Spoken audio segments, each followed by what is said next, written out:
What's up, guys? Welcome back to the Pop Complex. It's Nickvember.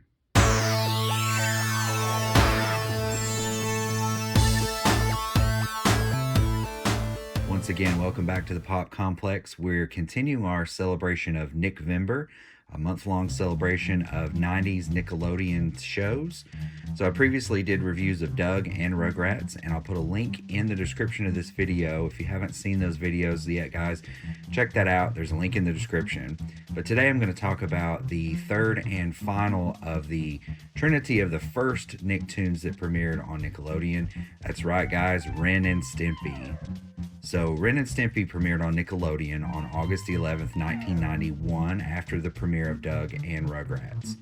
Ren and Stimpy was the third in the trifecta of Nickelodeon exclusive cartoons created by up-and-coming creators that Nickelodeon dubbed Nicktoons. Ren and Stimpy was created by John Kricfalusi, a Canadian animator who worked for Ralph Bakshi, Filmation, and Hanna-Barbera before founding his own animation company, Spumco, in 1989. John K. said he created Ren and Stimpy in 1978 for personal amusement while in college. John K. pitched 3 show ideas to Nickelodeon, and Ren and Stimpy was the one that they liked. Ren and Stimpy differed drastically from its companions, Doug and Rugrats, due to its dark humor, adult jokes, and shock gross-out value. Ren and Stimpy ran for 5 seasons on Nickelodeon from 1991 to 1995, spanning 52 episodes. Let's take a look at the main characters of the show. There's Ren Hoek. John K. got the inspiration for Ren, the emotionally unstable asthma hound chihuahua, after seeing a photo called New York City 1946, in which there's a sweater-wearing chihuahua at a woman's feet. Ren sounds like a very bad Peter Lorre impersonation mixed in with a little south-of-the-border flavor. He was voiced by John K. himself in the series for the first 2 seasons, and then by Billy West for the remainder of the series. It's worth noting that Billy West also voiced Doug and Roger Klotz on Nickelodeon's Doug, as well as Stimpy. Ren is a total sociopath with a huge ego, most often thinking of himself as smarter and more sophisticated than not only Stimpy, but most of the other characters he interacts with. Ren is extremely emotionally unstable and flies off in fits of anger at the slightest provocation. Usually this is triggered by Stimpy. Ren has no patience for Stimpy's stupidity, and this shows in Ren's frequent violence against Stimpy.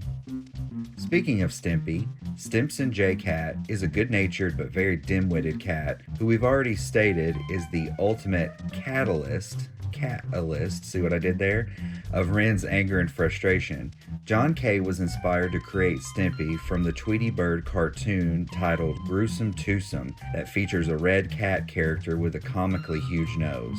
As I stated before, Stimpy is also voiced by Billy West, who said for Stimpy's voice he put on an even more dim-witted impersonation of Larry Fine from the Three Stooges. Stimpy is good-hearted and not malicious at all. He is Ren's best buddy, but ironically is Ren's biggest unintentional antagonist.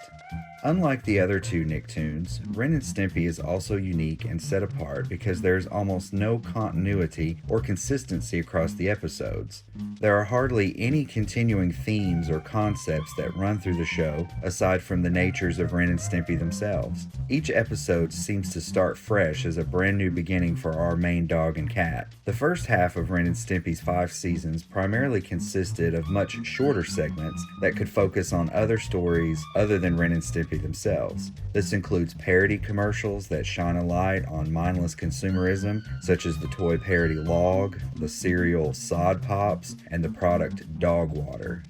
And while we're on the subject of the incontinuity, Ren and Stimpy inexplicably live in a different location across the episodes. In one episode, they may live in a mid-century modern home. In another, they live in a small camper trailer. In one episode, they're in a fake TV show set on a ship in outer space.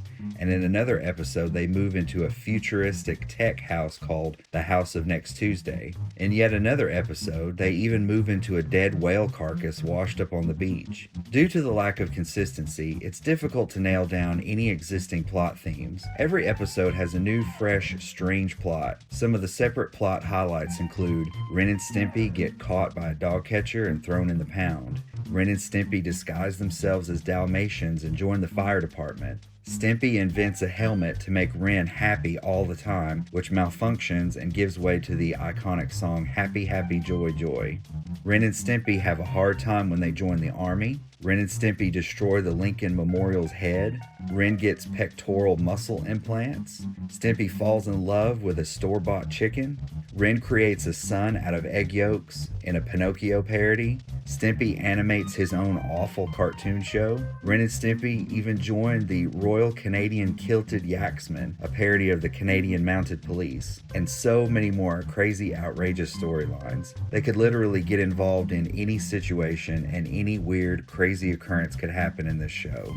Now, there are, however, some strange characters that do have recurring appearances on the show. Probably the most prominent is Powder Toast Man, a superhero trope parody whose head is literally made out of 2 pieces of toast. Powder Toast Man started out in the show as a fictitious superhero designed to sell powder toast on TV, but later he gets his own full-length episodes, such as when he faces off against his nemesis, Waffle Woman. There's also Muddy Mudskipper, a gruff mud-skipping fish, the host of Stimpy's favorite show and who calls everyone a lousy bum. There's also Mr. Horse, a full-size talking horse, where he always ends up in a situation where he delivers his signature catchphrase, "No sir, I don't like it."